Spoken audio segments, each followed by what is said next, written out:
biography. No, it's not. No, no, definitely not. I would tell it in a different way than Isaacson, because Isaacson, who I think is an excellent biographer, is nonetheless looking at things through his lens, and wasn't there at the time. Right, of course, of course. Well, one of the things that stood out for me, too, though, from that, and I would like your comments about this, was the rough details of your childhood. A lot of physical altercations, and a lot of, I don't know exactly how to characterize. Altercations. I mean, I was almost beaten to death within an inch of my life at one point. Right, that counts. Yeah. That definitely counts as a physical altercation. It wasn't just a few blows here and there, yeah. So what did that, okay. Why aren't you bitter about that? Because that's a pathway that people take.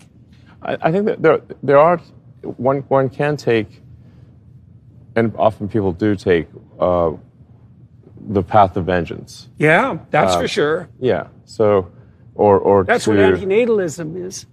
Yeah, to feel that the world has treated them unfairly, and that they will visit upon the world which the world has visited upon them. And so... And justify it by recourse to the reality of their own suffering.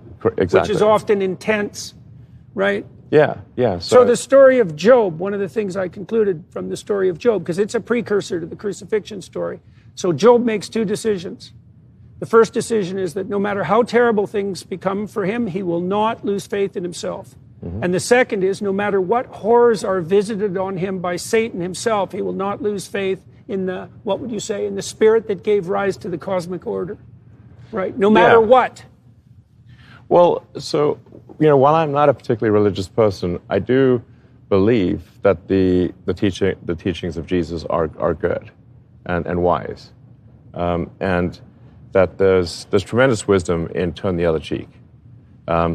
And for a while there, when I was saying, I thought, well, that's really a weak thing to do. Yeah, it can be. If someone, and with respect to bullies at school, I think you shouldn't turn the other cheek. You should punch them on the nose.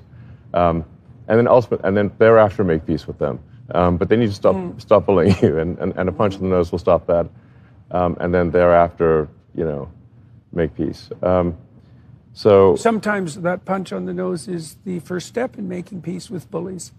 Yes, it may, change their career from being a bully to perhaps they shouldn't be doing such things. Yeah, I think there's, anyway, so why not bitterness? This notion of forgiveness is important. I think it's essential because if you don't forgive, then, as I forget who said it, but an eye for an eye makes everyone blind. If you're going to seek vengeance and you have this never-ending cycle of vengeance. There are anthropological speculations that we were caught in a 350,000-year cycle of not getting anywhere after modern human beings emerged precisely because of that. Because we couldn't get out of accelerating tit-for-tat revenge cycles. Right? Yeah, so I'm actually a big believer in the principles of Christianity. I think they're very good. So in what sense, then, are you not religious? Well, so Dawkins just came out 3 weeks ago or thereabouts and announced that he was a cultural Christian, right? And so the question... Right, I would say I'm probably a cultural Christian. Okay, so... I was brought up as an Anglican, and I was baptized.